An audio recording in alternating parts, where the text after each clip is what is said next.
It was a bright morning when David arrived at the airport. He was very excited because he was going to visit his sister in another country.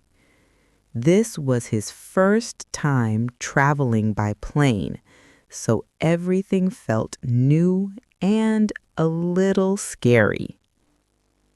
David took a deep breath and looked around. The airport was huge and full of people. Some were walking fast, some were standing in lines, and some were sitting with their bags, waiting. He could hear announcements from the loudspeakers. Flight number 304 to Paris is now boarding. Please proceed to gate 12. David looked at his ticket again. It said, Flight 205 to London, Gate 18, departure time 10:30 a.m. He smiled and said to himself, "Okay, I can do this." He pulled his suitcase and went to the check-in counter. A friendly woman in a blue uniform smiled at him. "Good morning. May I see your passport and ticket, please?" she asked. "Yes, of course," said David, handing them to her.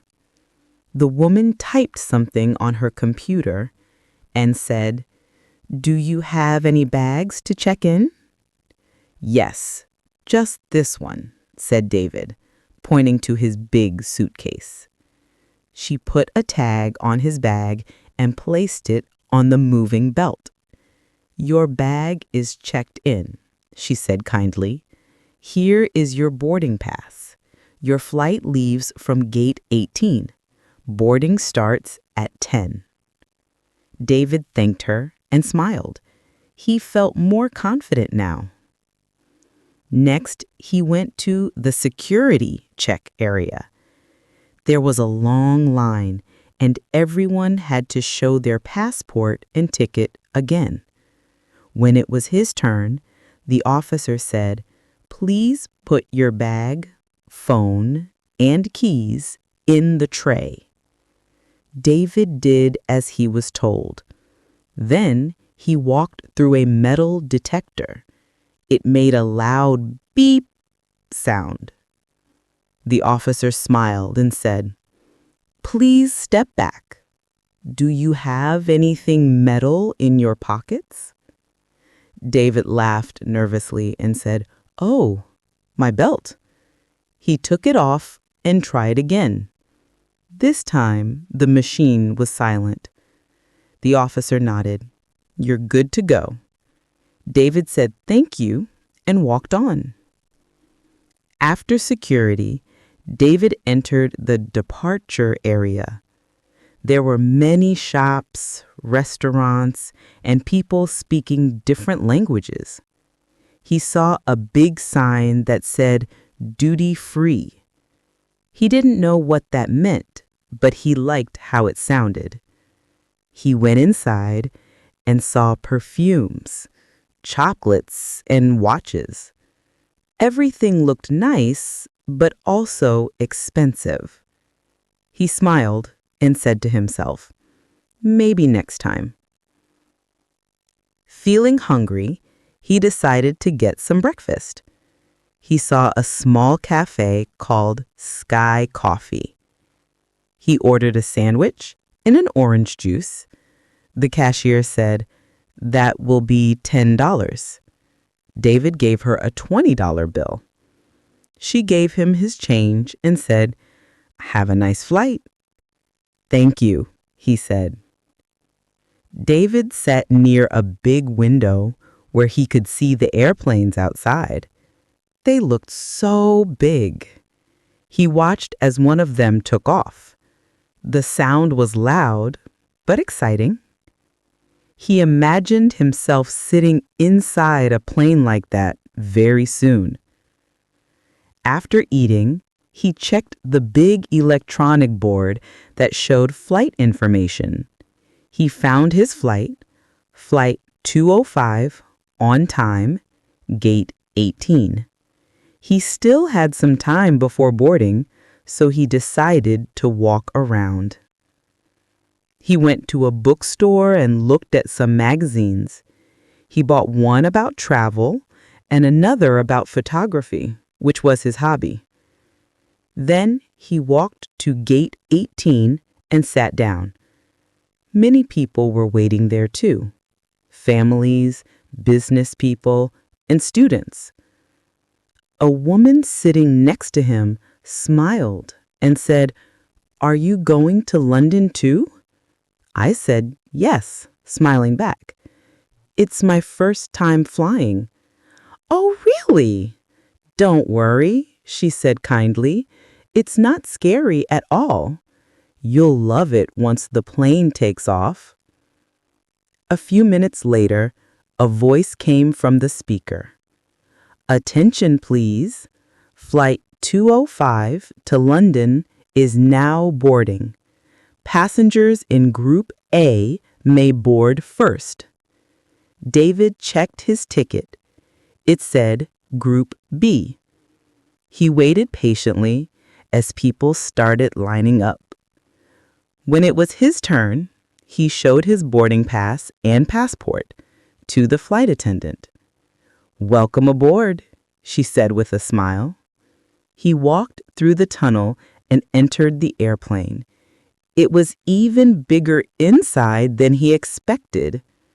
There were rows and rows of seats, and people were placing their bags in the overhead compartments. David found his seat, 18A, next to the window. He put his small bag under the seat and sat down. A young man sat next to him. "Hi," he said. "I'm Tom." "Hi, I'm David," he replied. "First time flying?" asked Tom. "Yes. How did you know?" Tom laughed. "You look excited and a little nervous." David smiled. "You're right." After everyone was seated, a flight attendant spoke over the intercom. "Ladies and gentlemen, welcome aboard Flight 205 to London. Please fasten your seatbelts and turn off your electronic devices." David followed the instructions carefully. He looked out the window and saw the airport getting smaller as the plane started to move. The plane stopped for a moment, then began to move faster and faster down the runway. Suddenly, the ground disappeared beneath them. They were flying. David felt a little pressure in his ears, but he smiled. He was amazed to see the clouds outside. The sky was bright blue and everything looked peaceful. He whispered to himself, "I'm flying. I can't believe it." After a while, the flight attendants served drinks. David ordered a cup of coffee. Tom got a soda.